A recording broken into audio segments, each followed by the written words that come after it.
Bagaimana agar kita bisa tetap istiqomah. Dan keistiqomahan ini, ikhwah dan akhwat sekalian, itu patut untuk mengevaluasi banyak sisi pada kehidupan kita. Kita patut untuk mengevaluasi ketakwaan tadi. Kita patut untuk mengevaluasi amalan kita yang tadi kita galakkan pada bulan suci Ramadan. Dan juga kita patut untuk mengevaluasi karakter sebagai buah daripada Ramadan itu. Dan untuk itu saya mengajak diri saya dan kepada kita semuanya untuk merenungkan ciptaan Allah Subhanahu wa taala yang tergolong kecil. Karena Allah Subhanahu wa taala tidak segan-segan untuk mengangkat perumpamaan. Innallaha la yastahyi ayyadriba mathalan. Ya, sesungguhnya Allah Subhanahu wa taala tidak malu mengangkat sebuah perumpamaan. Meskipun perumpamaan itu dari seekor nyamuk, dari seekor makhluk yang sangat kecil.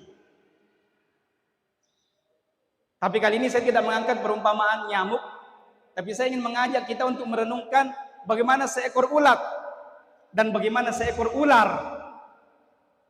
Yang mana kedua hewan ini, kedua makhluk Allah Subhanahu wa taala ini, dua makhluk yang dalam kondisi tertentu dia penampilannya tidak baik. Kita tahu ular ya mengerikan, tidak elok dipandang, menakutkan, bahkan bisa berbisa, bisa membahayakan kita. Tapi seekor ular ternyata dia juga tahu diri. Ada masa dia harus berdiam, dia harus berpuasa. Ada masa kepompong di mana dia akan berdiam diri, tidak makan sampai akhirnya kulitnya berubah. Kulitnya berubah dan pada akhirnya dia melepaskan diri dari kulit itu dan keluarlah menjadi seekor ular yang baru. Dan seekor ulat yang aktivitasnya juga kurang mengenakkan dipandang. Bahkan pekerjaannya mengganggu, merusak. Setiap kali hinggap di daun, maka dia akan melubang-lubangi daun itu. Bahkan banyak di antara kita jijik, merasa tidak nyaman memandangnya, bahkan bisa jadi menyebabkan gatal di badan kita. Tapi ternyata seekor ulat juga tahu diri. Ada masa di mana dia harus berdiam diri, di mana dia harus berpuasa, dan itu kita sebut dengan masa kepompong.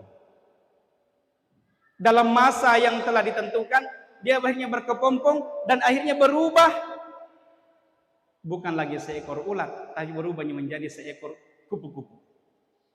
Dua hewan ini, ikhwah dan akhwat sekalian, mari kita renungkan.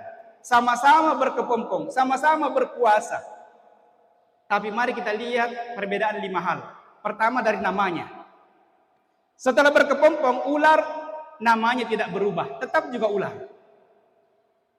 Sementara kupu-kupu berubah menjadi ulat berubah menjadi kupu-kupu.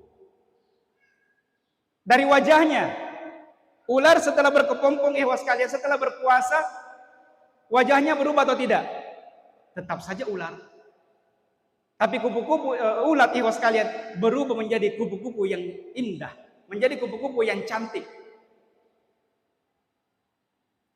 Aktivitasnya, setelah berkepompong, setelah berpuasa, ular tidak berubah aktivitasnya. Tetap saja aktivitasnya seperti itu. Bergeraknya juga tetap seperti itu. Makanannya tidak berubah. Tetap sama. Makanannya buah-buahan, makanannya ini dan seterusnya. Adapun seekor ulat, setelah melalui masa puasa, melalui masa kepompongnya, maka dia berubah gerak-geriknya. Yang tadinya ketika dia seekor ulat, ketika hinggap di sebuah daun, maka dia melubang-lubangi daun itu, berubah menjadi seekor kupu-kupu yang membantu proses penyerbukan yang ada di daun itu, yang ada di tanaman itu. Membantu proses penyerbukan yang ada pada tanaman itu. Aktivitasnya yang tadi mengerikan, bahkan bisa membuat orang gatal, berubah menjadi kupu-kupu yang indah dipandang mata.